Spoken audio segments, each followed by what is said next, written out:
are in a cocoon right now. And no matter how fast a caterpillar runs, it's got a lot of legs, it cannot outrun and it cannot fly like a butterfly. And so to get to that level of being able to fly like you want to do in terms of soaring to new heights in terms of your life personally and professionally, it requires that you do some work. You know, my favorite book says, commit thy works unto the Lord, and thy thoughts shall be established. In all thy ways acknowledge him, and he shall direct thy path.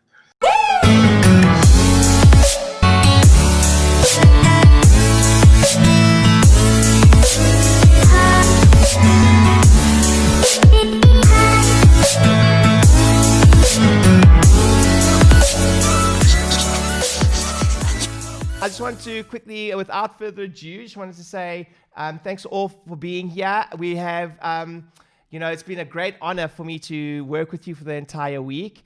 And the gentleman that is we're blessed enough to have share with us in just a few moments has been a real hero of mine for many, many years.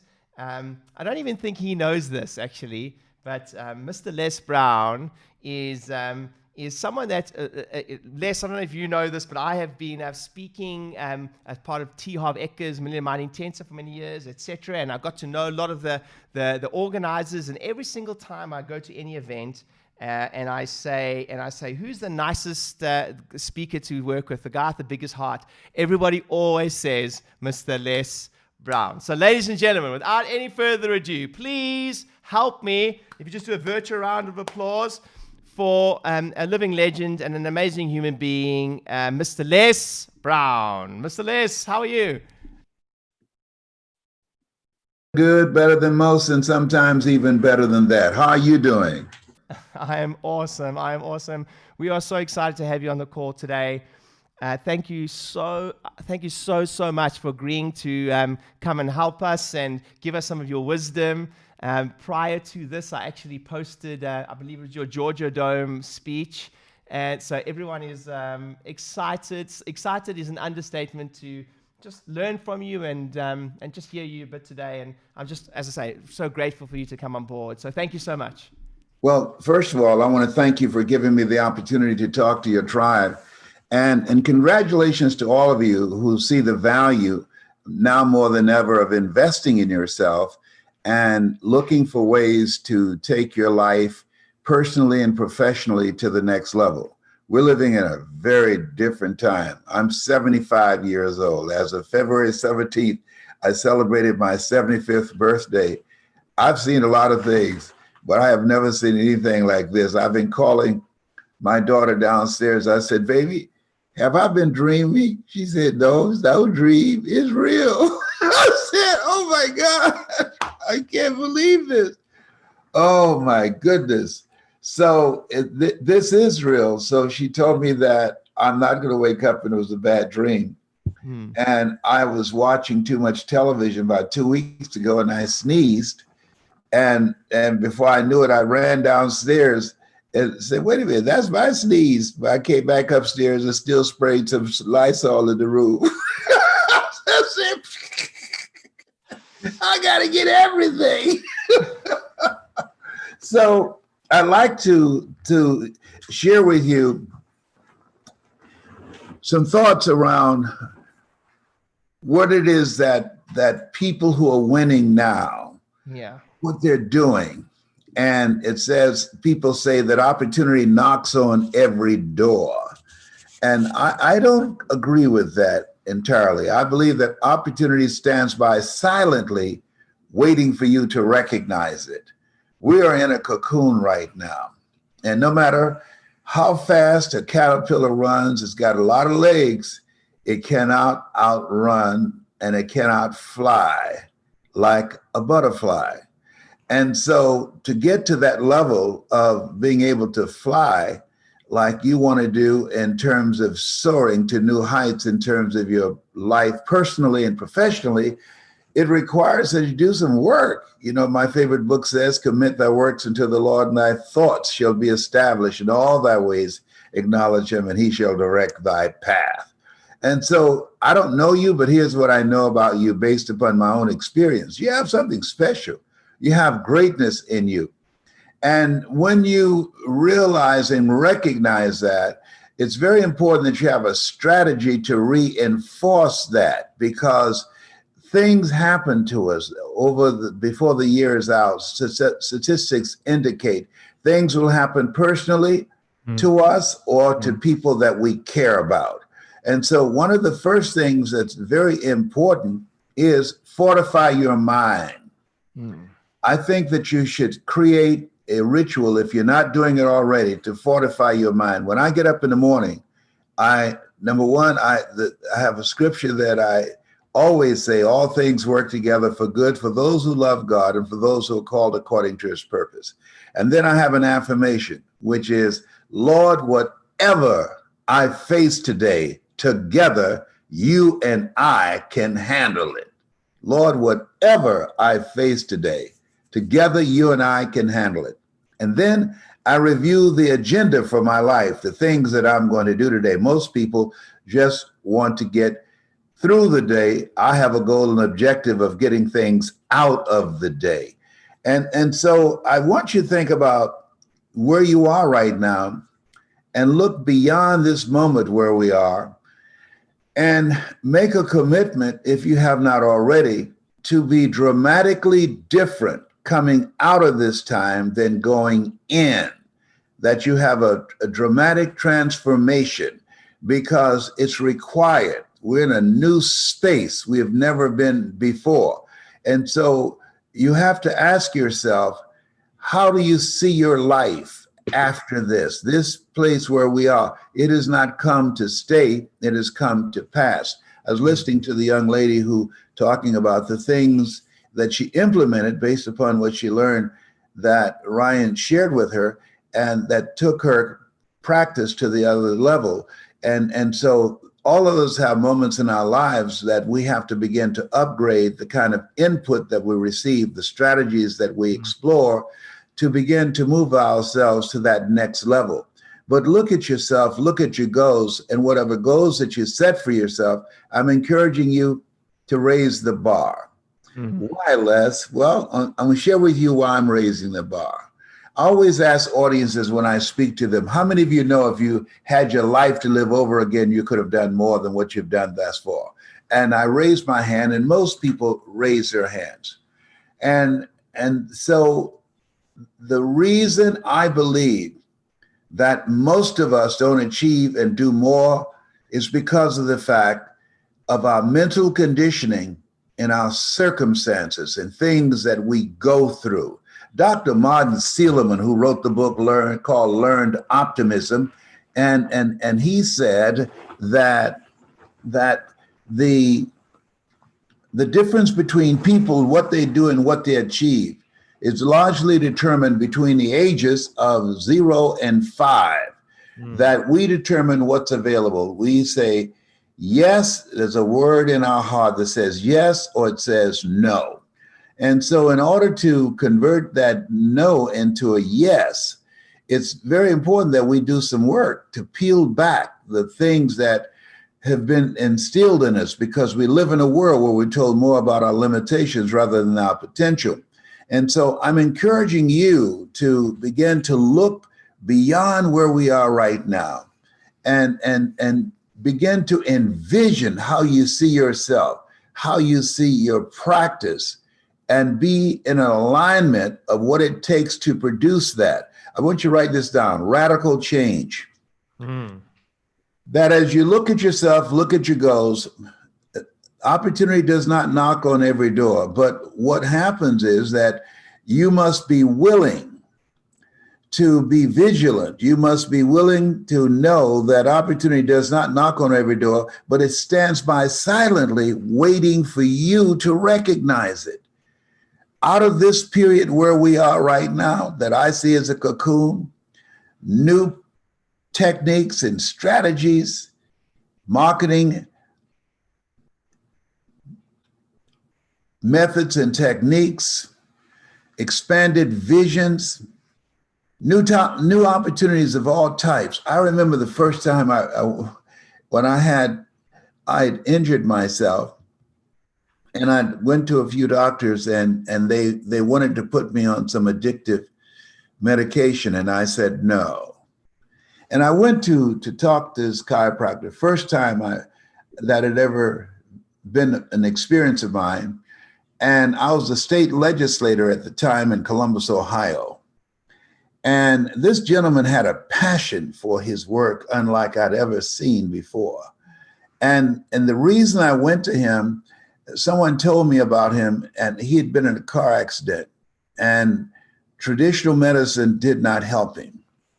And he went to a chiropractor, and they did not expect him to go back to work. And he did go back to work without the complications that he had initially. But most importantly, he was free of pain from an adjustment that was made. Mm-hmm. And I said, "That you got to be kidding me." And I was in excruciating pain. And the way that happened, I was driving in an area, and a neighborhood residential area, and I saw this older lady, and she was trying to pull up the base of a swing that her granddaughter had been using. And so I circled around and came back. I said, "Hey, ma'am, I'll come help you." So she said, "You will?" I said, "Yes, ma'am." So I came over, and she had already dug part of it up, the dirt that was on top of it, and I pulled that base up, and she said, "What a man." So with those words of encouragement, I didn't try and get the dirt off the other bricks. I went over like I'm Superman. Here I come to save the day. Mighty Mouse, he's on his way. And I went over to pull it up without taking any sand off it. I pulled it up, and I got it up too. And then I went back to my car, and when I got home, I couldn't get out the car. I said, "Oh my God." I mean, I had strained something in the lower part of my back. I don't know if any of you have ever had any kind of pain in your lower back, but I had sciatica pain that was unbelievable. I'd never had this experience before. And so I thought I could defeat this pain by mind over matter. And sciatica said, "You don't know me like that. You gonna need some help."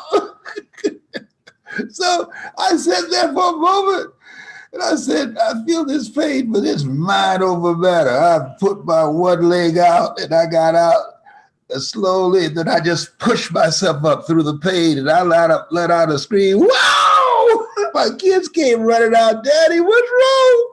I said, "I don't know." So I went to this gentleman, and I was all bent over. Boy, but when he got through with me, I walked out and no pain.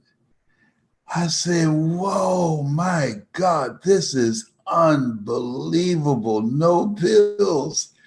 And so I just gotten elected to the Ohio legislature, and there was a procedure that chiropractors could not perform, that you had to go through the eye.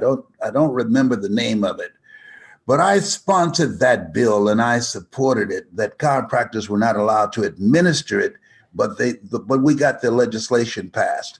But the point that I'm making is, this guy who was living a totally different life, he reinvented himself after that accident. His life was in a new place.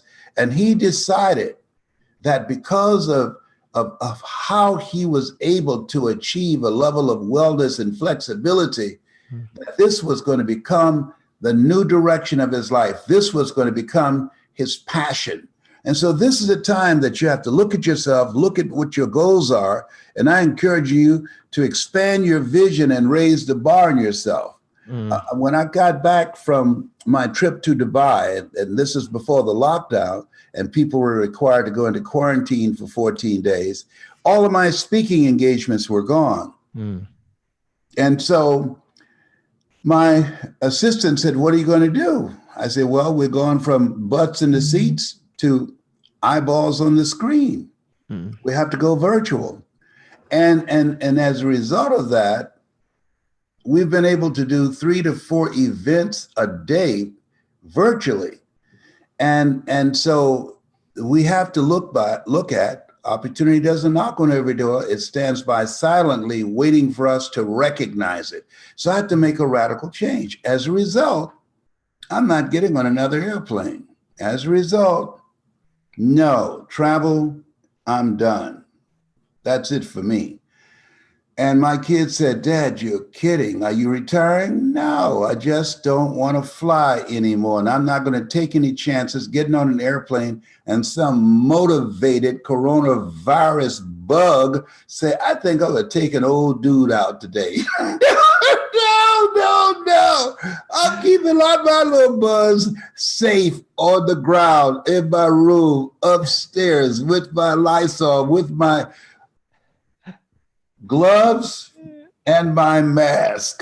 That's what I want y'all to wear when y'all come up and leave my food at the door. So this is a time to be mindful, but don't be consumed. Do what's necessary to keep yourself out of harm's way, but don't be consumed with fear. Zig Ziglar said fear. He used an acronym. He said, most people forget everything and run, but a few people face everything and rise. And so this is a time you make a radical change in your life to rise to that next level and doing what it is you're doing now, investing in yourself and engaging other strategies and techniques that will allow you to grow personally and professionally. Einstein said, the thinking that has brought me this far has created some problems that this thinking can't solve. The next thing is, as you look at yourself, look at your goals and dreams, develop a ritual that's good for you, that works for you. I get up in the morning, I have a ritual that I practice. One, I listen to a lot of motivational messages in the morning. But the other thing that I do that's very important to me, I have a gratitude list. I write down 7 things that I'm grateful for. 7 things on my gratitude list. And then after those 7 things, I get ready for my day. But it gives me some time to think, to reflect. I do my 20-minute meditation. I don't watch the news because whatever you see first thing in the morning, it affects the spirit of your day. And so as negative as the news is and all the mixed messages that are coming out now, we have to protect our mind because we got so much pollution and mixed signals that's coming at us. We don't have the mental bandwidth to take it all in. Here's the other thing is keep moving. A friend of mine, Dr. Stacy N.C. Grant, one of my mentees. I train speakers at this point in my life. I've been doing this for 51 years. And she wrote a book called Action, Action, Despite the Distractions. And this is a time that a lot of people are distracted and focusing and looking at the statistics and looking at all the things that are going on right now and stopping and taking in all the negativity and being consumed by the fear. God has not given us a spirit of fear, but of power and of love and a sound mind. And so this is the time to be actively engaged to do exactly what you're doing, learning the techniques, the strategies, and everything that you can get from Ryan that will allow you to expand and to grow your practice and expand your vision of what's possible. When I think about my life, there's no way that I would be here were it not for someone like Ryan.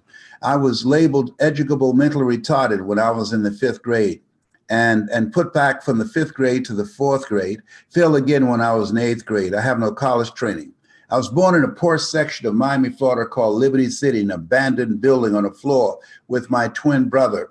We were laughing on the phone this morning. He says, I look like your father. You look like you are not 75, but I look like I could play Santa Claus. I said, I know. I said, you know what, Wesley, You need to get some help, my brother. Just because we're 75, we don't have to look 75. Come on. This is this is show business. People see you before they hear you. And it's amazing how you can be raised in the same circumstances, same environment, and end up dramatically different from your brothers and sisters. I'm one of 7 children, and my 6 brothers and sisters look at me like an alien. They just can't believe the life that I live. And I say to you that the reason that they can't hear me is because they know me. Mama said, familiarity breeds contempt. And so as you look at yourself, look at your goals and dreams, one of the things that I've been reflecting on, and that is upgrade your relationships. My youngest son just finished setting us up here. And you have to look at yourself and look at who's in your ear, who's around you. You earn very close to the money that the people that you are close to earn. When I found that out, I got all the broke people out of my life, because I used to be so broke, I walked past a bank and tripped the alarm.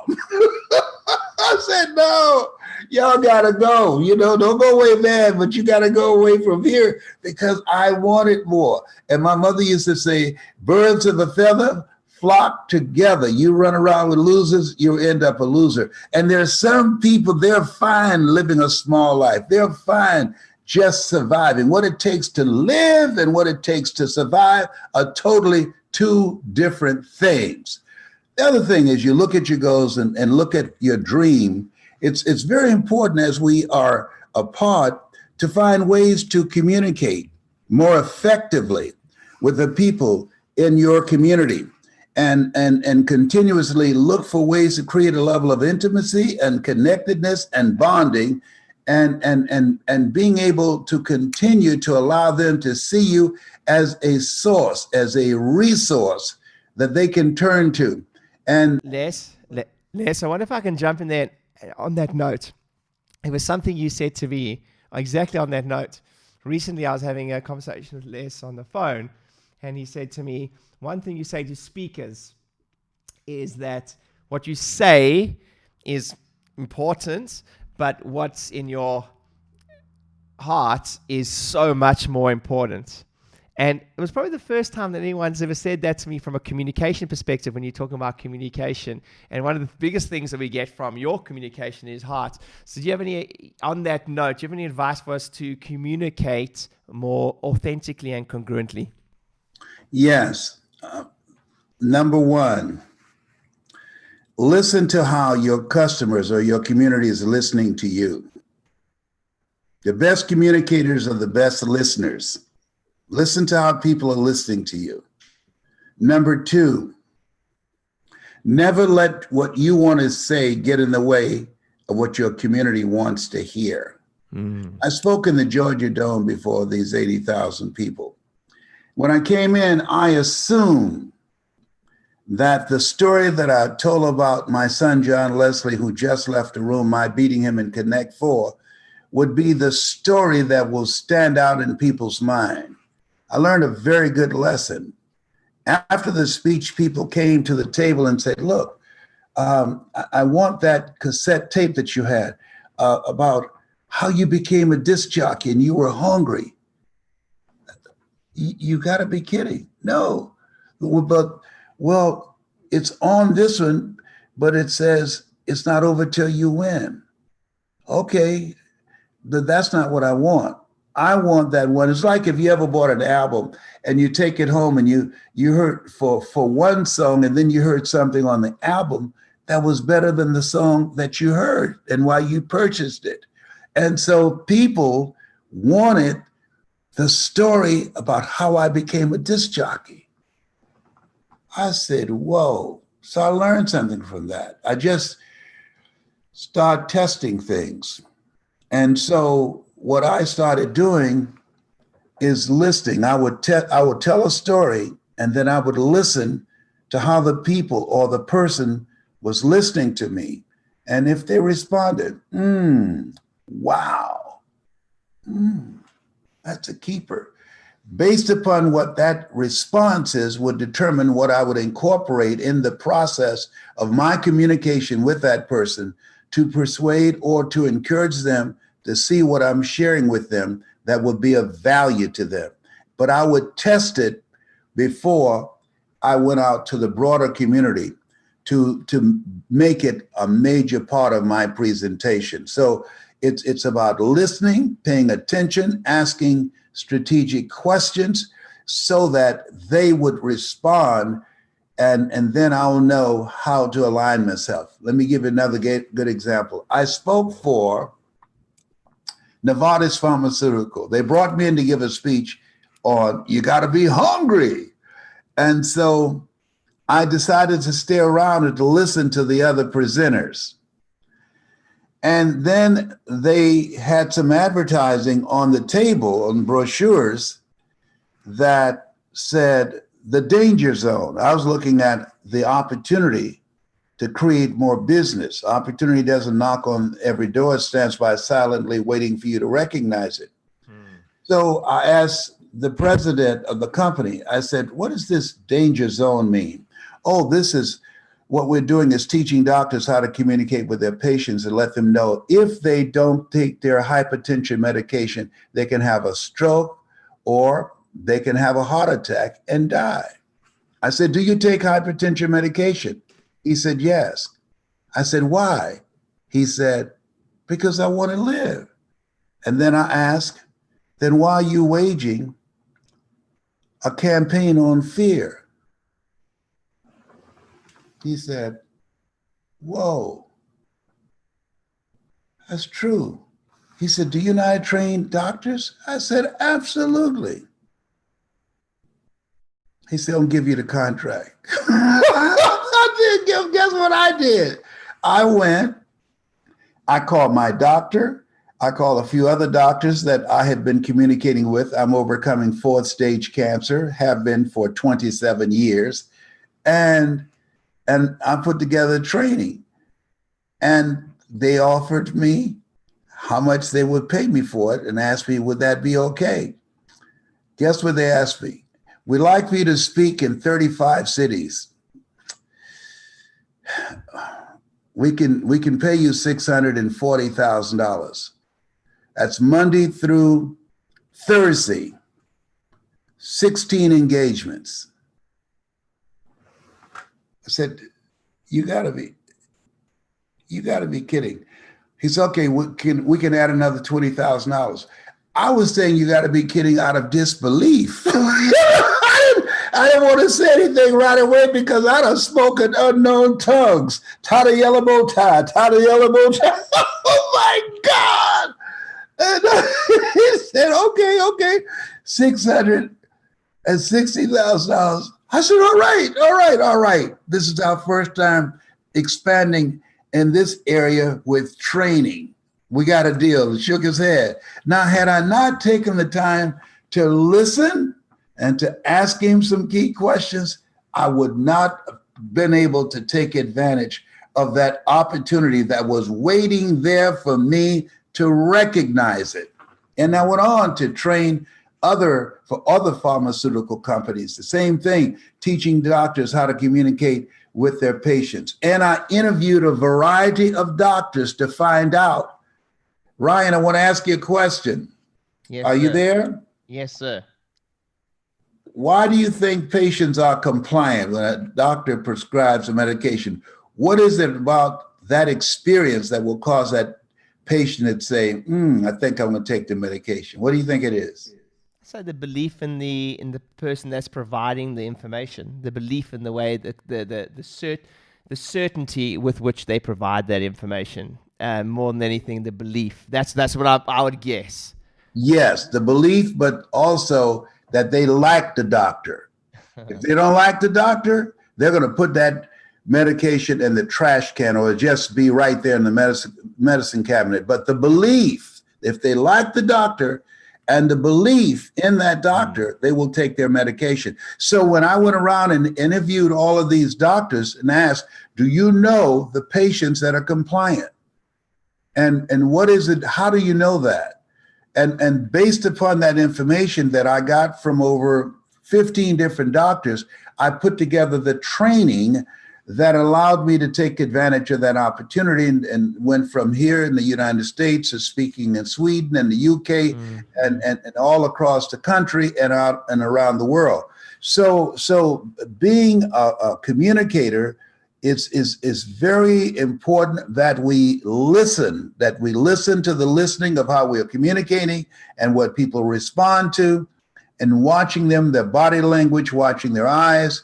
And it's an interesting thing is that when you take the time to listen to them and respond, that they will share with you what's really on their minds. And you want to speak to that. You have another question you'd like to ask me, please? Yes, sir. Go ahead. I want to ask you, you speak about one of your podcasts I was listening to recently, and you were talking about challenge. And you gave, the reason I wanted to bring this up was, right now, there's many people on the planet going through changes happening with their businesses, things that they've had to pivot, they've had to do all sorts of things. And one of the analogies you gave was the caterpillar to butterfly analogy, and how the challenge was part of the process. But I'd love you to expand on that a little bit, and how we could use that analogy in our lives right now, because I guess sometimes we can feel a little bit sorry for ourselves. It doesn't matter who you are. You're going through a challenging time. You've got that potential to feel a little sorry for yourself at times, but I love the way you explain that process, and I'd love you to expand on that for us, if you don't mind. Well, when you're the butterfly, when he goes in the caterpillar, he's not in there watching ABC or CBS or CNN, constant negative news. He's in there working with all those little legs. He's got to sew these little legs together to create a feather so he can soar and fly like, what's his name? I believe I could fly. You know who I'm talking about. Yeah. Like he used to do, but he's not flying right now. Okay, R. Kelly. No. And so he's working, and this is the time that you put in the work that will take you to that next level. And that's what the people on this call are on. There's some people who should be on this call and they're not. The people that's on this call, Ryan, trust me on this. They are hungry. The people that's on this call, they believe always strive to get on top in life because it's the bottom that's overcrowded. The people that are on this call, they think like I think. Take no prisoners and eat the wounded. When I came into this industry, my goal was not to be a speaker. My goal was to be the speaker.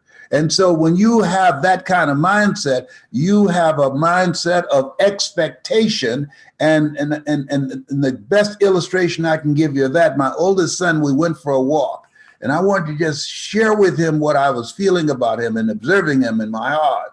And I said, Calvin, do you want to be successful? My namesake. And he said, yes. I said, come on, son, let's continue to walk.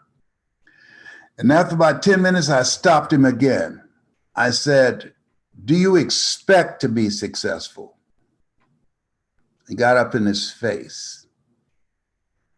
And he just looked at me. And he didn't answer right away. Why? Want shows up in conversation. Expectation shows up in behavior. And so he knew. He's a single father of 2 children. He knew. I took him to Miami-Dade Community College. He went through the front door and went out the back door. He knew. He said, oh, Dad, I don't want to go to school right now. I just need to set out for a year. He knew what I've done. All children should go far beyond their parents. He knew that year I'd earned over $5 million, and he couldn't scratch the surface of that. And that the dramatic difference between us was my expectation and the demand on myself. Dr. J, when he was playing basketball after he retired, he became a very successful businessman. And a guy asked him, how did you become so successful in business? He said, I demand more of myself than anybody can ever begin to imagine. My youngest son, who just left here, I worked circles around his little behind, just turned 36, and I'm 75. I'm the first one to get up in the morning and the last one to go to sleep at night. I don't have to do this. But first of all, I'm filing a class action suit against the Catholic Church. I got 5 boys and 5 girls. The rhythm method does not work. I've got rhythm, but the rhythm method does not work. Could you feel a brother up in here, up in here? Okay. I got 5 boys, 5 girls, 15 grandchildren, and 4 grandsons. So a good man leaves a legacy for his children, for his children's children. So I'm building a legacy. And so the requirements that you put on yourself to move your practice, regardless, we can't control what happens in life. What we can control is how we respond to it. Elsie Robinson said, things may happen around you and things may happen to you, but the only things that really count are the things that happen in you. Another case in point, when Dr. Alfred Golston, who had a weird sense of humor, when he diagnosed me with prostate cancer, and he said it was 4th stage, and my PSA, which stands for prostate specific antigen, as all of you know, was 2,400. He said, Mr. Brown, he said, the cancer is metastasized to 7 areas of your body, including the spine. I said, oh. I said, did you say 7? He said, yes. I said, wow. Did you hear me? I said, yeah, you said 7, right? He said, yes. Why are you smiling? Man, 7 is my lucky number. I was born February the 17th. I'm one of 7 children. Joshua marched around the walls of Jericho 7 times. Naaman dipped himself in the river Jordan 7 times. He looked at his nurse and said, he's strange. So I said, can you give me a second opinion? He said, yes, and you're ugly too. I said, you didn't just call me ugly, did you? He said, yes, I did. I said, oh my God, then you are crazy. And then he got serious and said, but you got this. We determine the diagnosis. You and God determines the prognosis. Do you hear me? I said, yes. When we laugh, the mind shuts down and the heart opens up. When he spoke to my heart. And as a result of that, I left there with faith and courage in my heart that I got this, not fear. Cancer's most feared word in 7 different languages. That's 27 years ago. And I'm still here making a difference, still here speaking and transforming people's lives. And so as we look at ourselves, look at our goals, one of the things you said that's very important, that the level of conviction, how people communicate is major. That is really major. When I came up, the thinking was, if you build the best mousetrap, the world will be the path to your door. That day is gone. Today, if you got good marketing, people will line up outside your store and sleep in sleeping bags, waiting for you to open up so they can buy a phone they've never seen because of marketing. It's very important. But the thing after the marketing is the experience that you create with that person one-on-one, the experience that you create with small groups or large groups when you talk about what it is that you do. There's an old saying, you can take a horse to the water, you can't make him drink, but you know how to communicate effectively. You can create a thirst where they want to drink, where they want to come in and get their lives in alignment, where they want to. Now, I was sharing with a friend who was mine, a chiropractor, and he had to speak. I said, have they ever seen you before? He said, no. I said, let me share with you, if I were you, this is how I would take this presentation to this audience here. And so at that time, I was a disc jockey in Columbus, Ohio. And so I so loved this guy, but he was an introvert. He was an ambiverted personality, but he was not like me. I'm crazy. I'm different. And so I said, my very good friend that I've been going to as a chiropractor, I said, he is here today because he has a passion for helping you to be in alignment with your life, with the things that you see and envision for yourself. I want you to think about your life right now and what it is that you want. And I want you to hold the vision of yourself. And I want you to think about where you are right now in relationship to where you think you should be. And if that's not in alignment, what he does is he helps you get in alignment mentally, emotionally, and physically so that you can begin to create the next greatest version of yourself. You can't do well if you don't feel well. And when you're out of alignment, when you're in pain, and I've been there, and he helped me. He helped me align myself, and it changed my attitude. He helped me to be able to stand erect. And when I left his office, my head was up, and I was feeling better than good, better than most, and sometimes better than that. Let me tell you something. When I got through, he said, you know what? I'm going to hire you. I said, look here. You got me so fired up. I mean, let me tell you, I was in such pain. Sciatica pain is something else. It's a trip all by itself. I've dealt with cancer pain, but sciatica, that's a whole different other animal. And he alleviated that, did an adjustment with me. Oh my goodness. I looked at his hand to see if he had a ring on. I was ready to marry him. Oh, behave.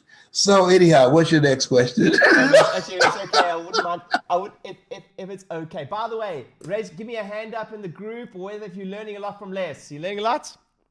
Awesome. Les, I'd love to ask if it's okay if we open up to just a one or two questions from the group, and I always tell my group to take the opportunity and go first. So, directly in the microphone, please. Great. So who would like to ask a question? Just unmute yourself. You can ask a question there. Filippo, I think you asked you wanted to ask a question. Just unmute yourself, then you can ask a question, and then we can go from there. Filippo, are you there? Yeah, I'm here.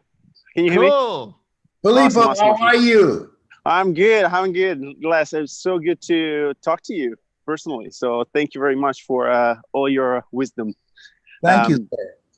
I have a question for you. So you talked about wanting success and expecting success. So what is one tip that you can give me to everybody? How do you go from wanting to expecting? You go from wanting to expecting. Remember I said wanting is lip service, but expecting shows up in behavior. It's how you conduct yourself. Somebody say, well, I want to lose weight, but they haven't changed their eating habits. They're not exercising. So wanting is not an active force in their lives. But when you expect to lose weight, you make a radical change in your behavior, because you have to be in alignment with that level of expectation, with the actions that you take, changing your diet, exercising, minimizing stress in your life, and getting proper sleep. You do research, and you create a different environment for yourself. So that's the primary difference. It's about how you show up, the things that you do, the strategies that you implement. That's what expectation shows you. That tells you this person is serious. Does that make sense? Awesome. Yeah. So action. Yes, indeed. Awesome. Thank you very much. Thanks, Les. You're quite welcome. Yes, sir. Cool. Who's got another question? Let's take one more question. I want to be respectful of Les's time. So last question. I'm fine. I'm here to serve you, Ryan. I'm here to serve you. I'm fine. Okay, good. Thanks, Les. Thanks. Who's that? Tom, go for it. Is that Tom? Tom Ola? Yeah, I'm here. Yeah.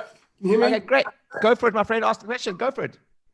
Les, thank you very much for sharing your time. I really appreciate that. I've obviously absorbed your stuff for many years, but you talk about something where you were sleeping in the building that you were working in and telling people how to become successful in their life before you were successful yourself. And I suppose, could you share with myself and for everybody else on the call, maybe some stuff that we can be doing to really bring ourselves up to that level of frequency to be able to embody the thing that we're trying to achieve, I suppose, before it's actually manifested? I kept a vision of where I was going, what I wanted to achieve. I had a picture of me standing before a large audience in a stadium. I didn't know what stadium it was going to be on. And I saw that every day. And so what I did was, and this is I do with all the goals that I have. My first major goal was to buy my mother a home. I'm here because of two women. One gave me life, the other one gave me love. God took me out of my biological mother's womb and placed me in the heart of my adopted mother.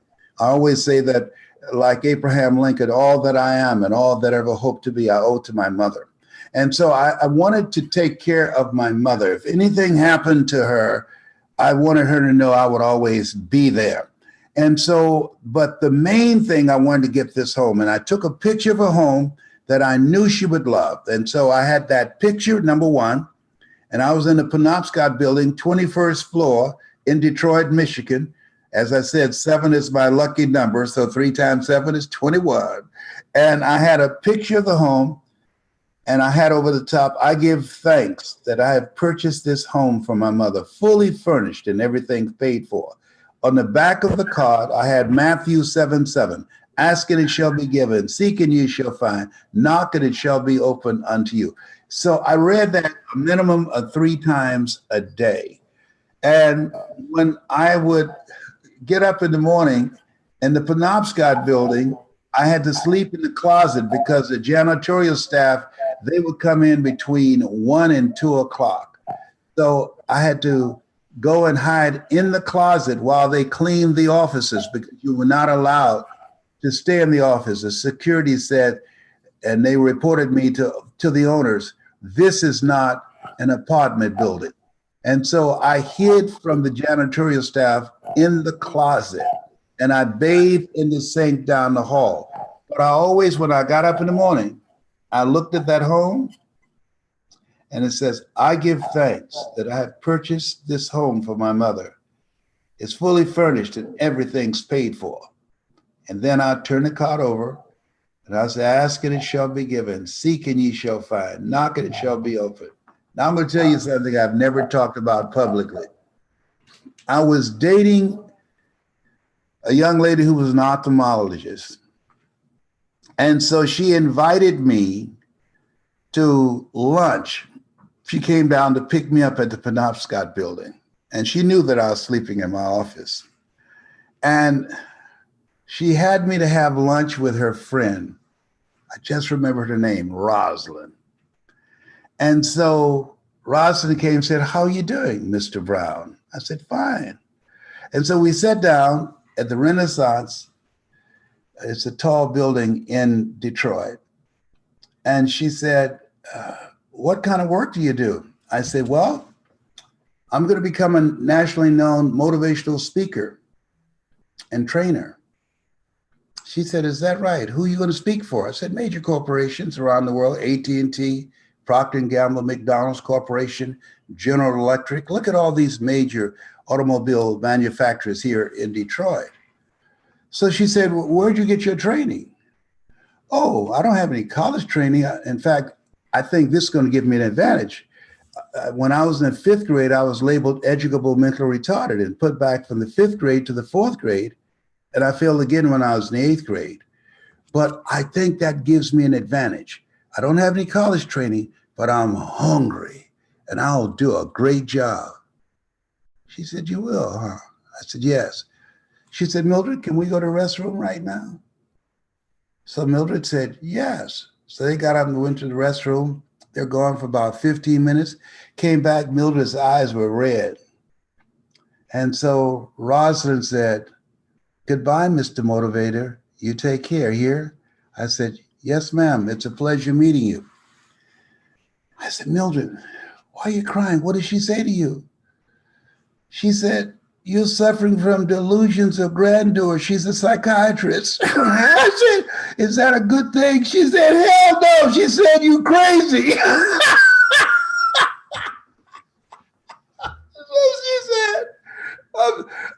said, she told me I need to end the relationship with you, that I'm an ophthalmologist and that I'm unevenly yoked. I'm sorry.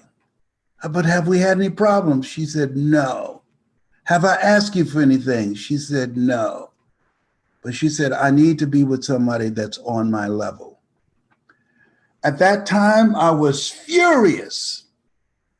But today I look back and I'm so thankful because I took the picture that I had of her, and every morning when I got up on that floor, to myself, first of all, I did not have an inflated tube that you sleep on, those inflated beds. My best friend Boo and Larry DeAngie, call him the Italian stallion, they slept on a comforter like. I slept on the hard floor, so every time I moved, I felt it.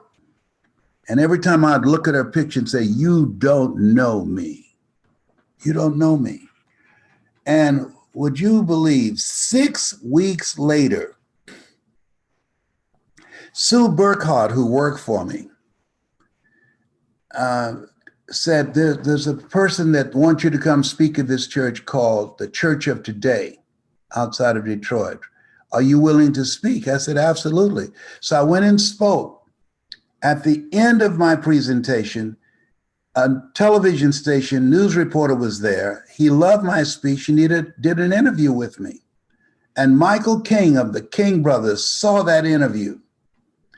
And he called my office the next day and said, may I speak to Les Brown?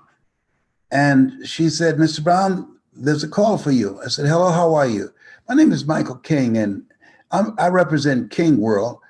And I saw you in an interview, and I was a little tipsy, but man, I think you got a gift. I would like for you to do a show like Jerry Springer. You could be a good Black version of Jerry Springer. I said, that's not me, sir. You take care, but thank you so much for your call, and hung up. He called back again. He said, this is Michael King. You're going to get something from me, and you're going to call me back. And I hung up again. 3 days later, I got a FedEx. Sue said, oh my God. Sue, what's wrong? This got to be fake. Sue, are you all right? No. And she came in. She said, look at this. This can't be real. What is it? Look. Les Brown, $2.5 million. A check with $2.5 million check with my name on it. I said, no, somebody's playing a joke on me. I said, I'm going down to the bank right now, Bank of America. So I told Larry DeAngie, I said, come on, take me down there now. I went there. Hi, my name is Les Brown. I'd like to cash my check, please.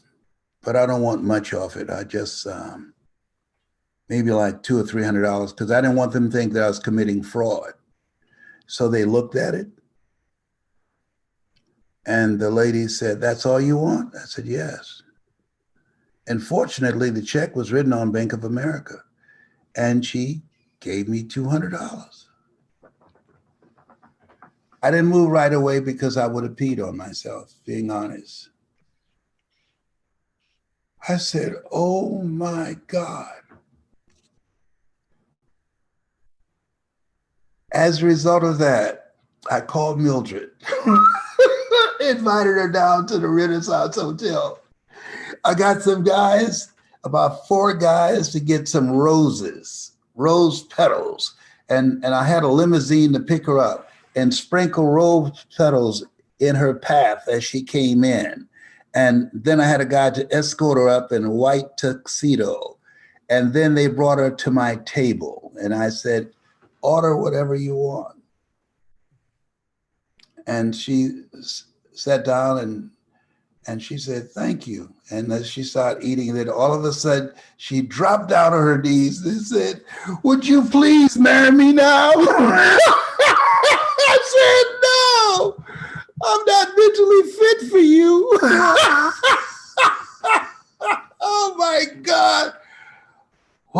mighty God we serve. How things turn around. When you are committed to a dream, the tough times, you put it in your heart. The good times, you put it in your pocket. We're going through some stuff right now, but it has not come to stay. It has come to pass. Therefore, take unto you the whole armor of God, that ye may be able to withstand in the evil day. Faith, determination, perseverance, hunger, being relentless, coming back again and again and again, looking for ways to win. That's what it takes. That's what it takes. There are people now, a lady, if I could have just grabbed her and shook her, she's on television. She says, I've lost everything. Her business had been looted. And I wanted to say, you got life. You woke up this morning, it was not a chalk outline around your body. You got a pulse. Your heart is still beating. You didn't lose everything. You lose your life, you've lost everything, even if you have all your materialistic possessions. But you got life. You can come back from this. There are people that if you have a GoFundMe, will help her raise money. And I'm one of them who will contribute to help her restore what she had. Don't give up. No, there are things that will happen for you that will come out of nowhere. I believe in angels. And angels only serve people that are willing to work their butts off, even when they can't see the light at the end of the tunnel. My daughter has a book called that she's completing called Are Your Angels Unemployed? Most people, angels, are unemployed. They're in the spa, getting a pedicure, manicure, because the person that they're assigned to, they're not doing anything. They haven't gone through anything. They're living a safe life. There's no safe life. You cannot get out of life alive. You got to die to leave here. And so life is about living. Hearing my Father glorify that ye bear much fruit, that we're to produce. We're created by the Creator to create. And all these things that we're experiencing right now, we got to grow from this. In the middle of a surgery, it looks like a murder, but on the other side, there's a healing to be had. Give me another question, my brother. Yes, sir, I will. Dean, Dean, I know you got a question to ask. So Dean, if you unmute yourself and ask Lester a question. Hi, Les. How are you? I'm blessed to hear your voice. It's always a treat when great people meet. Thank you so much. I listen to your podcast very often, and I'm a massive fan. So thank you so much. Thank you, sir. So my question to you, sir, is in your 75 years of existence, like what one thing would you do more of, and what one thing would you do less of? One, I would spend the majority of my time working on myself to believe in myself. Because for 14 years, I would go see Dr. Norman Vincent Peale, Jim Rohn, Zig Ziglar, Tony Robbins. My heart would say, I could do that. But my mind would say, Les Brown, you can't do that. You don't have a college education. Les Brown, you can't do that. You were labeled educable mental retarded. You don't have the money. You don't have the contacts. You don't have the experience. So I would go to seminars and just watch these speakers. And then my heart would be jumping in my chest. And by the time I got to my car, my mind took over. A friend of mine, Gary Cox, he said, if there's an argument between your mind and your heart, follow your heart. Where your heart is, there your treasure is also. So 14 years, I didn't do it because I didn't believe in me. So I would spend more time doing exactly what you're doing, engage in a process, investing in myself to expand my vision of myself. Warren Buffett said, the most important investment you can make is in yourself. Here's a guy with billions of dollars in real estate, billions of dollars in the stock market. But he said, the most important investment you can make is in yourself. The second thing that I would do in addition to that, and I go to seminars and workshops even now, because I believe that you're not too old to learn and you're not too young to teach. I would continuously monitor my relationships. I practice the principle of OQP, only quality people. You have to look at your relationships and you have to ask the question. I remember Zig Ziglar, and it was Jim Rohn said, when you look at people in your life and you look at your life, he said, is it a warning or is it an example? Is it a warning of what not to do or an example of what to do? And the same thing with relationships. There are people who are always there when they need you, but when you need them, you can't find them. They don't give you any referrals. They won't make any calls for you. They won't give you any business. I don't take calls from people who don't support me in what I do and people that I've been there for them. And so I would always upgrade my relationships. When I got back from Dubai, because of my relationships, I had someone to come over and teach me how to do virtual seminars and how to bring energy and passion and personality through it. I'd never done one before. And I thought it would be awkward, but not now, because of what I've learned and because of what I'm doing and because of the relationships that I'm having. And I'm getting a lot of referrals. The average speaker, according to the National Speakers Association, they get around 25 referrals a year for speaking engagement. I get over 3,000 because of my network, because of my relationship capital, over 3,000 referrals a year. 95% of referrals for engagement is because of personal relationships. And so those are two things, working on my mind and upgrading my relationships. Those are two things I would focus on. Cool. Thanks, Les. That's amazing. And then I'll take the last question, actually. Wendy, you got a question. We're supposed to actually have Wendy on sharing her things. So I'd love to get her up. Wendy, are you there? Yeah, hi. Hello, Wendy. Oh, Wendy, don't let me down. Oh, Mr. Les Brown, I'm sorry. I'm blushing. I'm blushing too, but you can't see it. It's okay. I was just, I love all your stories, and I was just wondering if you'd like to share us the story of. You were saying at the beginning that when you started, when you were young, that you weren't particularly good at school, and you tend to fail at school a lot. And you probably would have been surrounded by a lot of people then that were telling you that you probably weren't going to amount to much. And I was wondering if there was a pivotal moment at that point when you decided that this was not going to be you, that you were going to prove them wrong, or was there a person that helped you through that time of your life? Yes. I had an interruption. And that's what chiropractors have to do. They have to interrupt the collective consciousness and thinking of how people look at your profession. I was in the 11th grade because I was in special education all the way through school, but I went in this classroom looking for a friend of mine named MacArthur Stevens, and the instructor was Mr. Leroy Washington. And so he said, young man, I want you to go before the class and I want you to read this piece. He thought that I was most suited for a script and a role in a play. He said, we got to work this problem out and I want you to help us. And I said, I can't do that, sir. And he said, why not? I said, I'm not one of your students. He said, look at me. I said, yes, sir. He said, do it anyhow. I said, I can't, sir. And so the other students started laughing. They said, he's Leslie. He's got a twin brother, Wesley. Wesley's smart, but he's DT. And I said, I'm that, sir. And he said, what is DT? And they said, he's the dumb twin. And he looked at me. I said, yes, sir, I am. I'm the dumb twin. I'm not Wesley.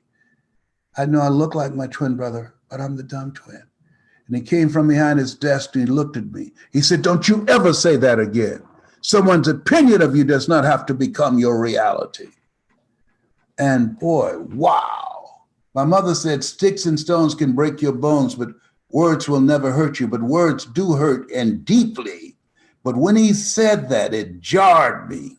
He interrupted the vision of myself, the years that I've been bullied and called DT, and I answered. I just got tired of fighting, and I surrendered. And I never forget, when I left his class, I kept saying to myself, someone's opinion of me does not have to become my reality. Someone's opinion of me does not have to become my reality. Someone's opinion of me does not have to become my reality. I said that all the way home. And when they called me DT the next day, I didn't even look. I didn't even respond. And after a while, they stopped. It's been said, it's not what they call you, it's what you answer to. When they called me Leslie, I responded. And so that was a defining moment for me. And I took him on as my spiritual father. I've never known my biological mother or father. And I watched him and I studied him. He no matter what kind of shirt or suit he wore, he always wore a red tie. I wear red ties all the time. And I asked him, I said, why do you wear a red tie every day? He said, it's my superpower. It's my symbol of power. I said, wow. So I started doing it at a very young age. And he gave a speech on greatness to the graduating seniors. And he got a standing ovation. And when he went down the steps of the auditorium out into the parking lot, I followed him. I said, Mr. Washington. He said, yes. I said, do you remember me? He said, no. I said, I'm one of the twins. I was in your class, and you told me somebody's opinion of me does not have to become my reality. I said, do you remember me now? He said, yes, I do. I said, my mother works in the cafeteria. Yes, Mr. Brown. Yes, sir. Yes, sir, I am. You said to the graduating seniors that they had greatness in them, and that when they leave here, they can make the school proud, they can make their family proud, they can make their community proud. He said, yes. I said, I want to make my mother proud. Can I make my mother proud? He said, yes, you can. And then he turned to walk away. I said, Mr. Washington? He said, yes. I said, then how do you explain the fact that I failed math and history and English, and I've got to go to summer school for the 5th straight year, and my brother has never had to go to summer school, only me? And he said, it doesn't mean that you don't have greatness in you, it just means that you got to work harder. I said, okay. And then he turned to walk away again. I said, Mr. Washington? He said, yes. I said, you said if one person here heard you in their heart, that your being brought here from Bradenton, Florida, would not have been in vain. I said, I want you to know, sir, I'm the one. I don't know if they heard you, but I'm that one. I want to make my mother proud. I'm the one, sir. He said, okay, Mr. Brown, it's possible. And he walked away. I said, do you hear me? I'm the one. I'm Miss Mamie Brown's baby boy. I'm the one. You're going to hear my name one day. And he just kept walking. He didn't say anything else. Years later, I did a PBS special called You Deserve, got a Chicago area Emmy. You can go online and see it, called You Deserve. And friends called him and said, you won't believe this. Turn on your television, public television. And when they introduced me, ladies and gentlemen, Les Brown, he called his wife, Edith. Edith, it's the dumb twin. Come, look.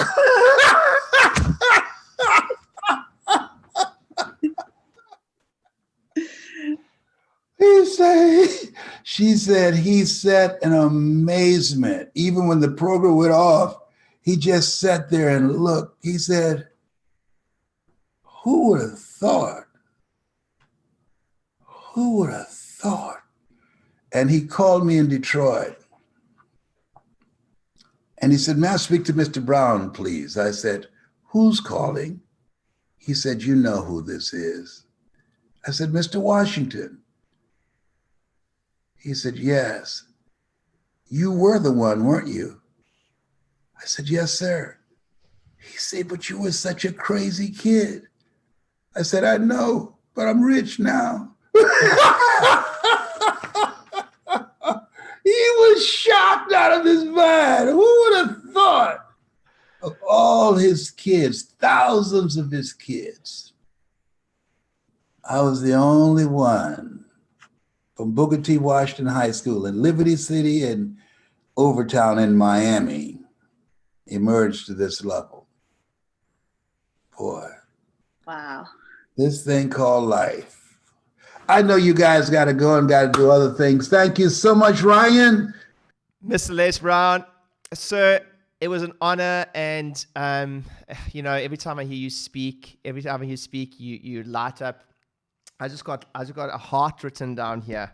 And it's not what they call you. It's what you answer to. And I can honestly say that today, sir, you can answer to the word legend and a motivator and someone of heart that we truly love and appreciate. So if you, thank you so much. If you can, everyone in my crew, if you unmute yourself very quickly, unmute Okay, yourself but very quickly. wait just a moment. Please tell them about my book. You got to be hungry. All right. That's my new book. And you can get it on I Am Hungry Les Brown. I Am Hungry LesBrown.com. I Am Hungry LesBrown.com. Show us the cover. Show us the cover again. Is that your new book, eh? It's my new book. It took a long time coming, but it was written for this time. I Am Hungry LesBrown.com. Go there and get it. All right. Guys, thank you so much for the opportunity. I would like to get some help to get it on the New York Times bestseller. We will absolutely. You'll have our full support. I appreciate you. Thank you so much. And my Inner Circle crew will be spending some more time with Les. Okay, and I want you all to visualize me being cancer-free before the end of the year. That's my big goal this year. Pray for me. You guys are there. Guys, every big round of applause, Mr. Les Brown. Les, thank you so much. We love you. Thank you. Thank you. Thank you. Thanks, Les. Les, I'll speak to you soon. Thank you. Okay, my brother. Thank you so much, my brother. Thank you. All right. Guys, I hope you had an amazing time. I know it's a Saturday and you've all got a million places to be. But first of all, how many of you thought Les was amazing? Incredible, right? Incredible. What an amazing human being. Such a big heart. And we're very blessed to have had him on today.